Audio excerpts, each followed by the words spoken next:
இனிமே தெரியறானா என் friend damage கொடுத்துருப்பாரு. நான் அவனை அழுத்தி பிடிச்சா அவனை ஓசிக்கில் எடுத்துருவேன். அப்படியே அந்த பக்கம் வந்து நம்ம நோட்டெல்லாம் அடிச்சாச்சு, அவனை கில் பண்ணியாச்சு. அப்படியே அந்த பக்கம் ஒரு பள்ளையிலே ஒரு அவனுக்கு ஒரு டே போட்டு முடிச்சு விட்டாச்சு. அந்த பக்கம் அவன் டீமெண்ட் போல இருக்குது வந்து அடித்தான். அவனுக்கு ஒரு தலையில் ஒரு சட்டை போட்டு ஓசிக்கில் நம்ம டீமெண்ட் ஓசிக்கில் போட்டாச்சு. அப்படியே இந்த பக்கம் வந்து க்ளோஸில் ஃபுல் ரெட்டு விழுந்துருக்கும். அப்புறம் இங்கே ஒருத்தனுக்கு ஃபுல் ரெட்டு, அவனை டவுன் கிளியர் பண்ணியிருப்பேன்.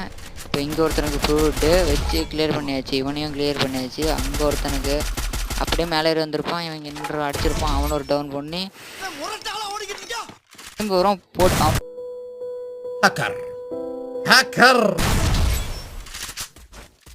அப்படியே அவனை கில் பண்ணியிருப்பான். ஊசியை போட்டான், அந்த சைடு தான். இங்கே ஒருத்தங்க பாருங்க அழுத்தி பிடிச்சி அடிச்சிட்டான். இப்படி தலைக்கு எட்டு போச்சு, ஆனால் தலையும் சாகவே இல்லை. அப்படியே இந்த பக்கம் வந்தானா ஒரு பொம்பளை வந்துச்சு, அவளை போட்டு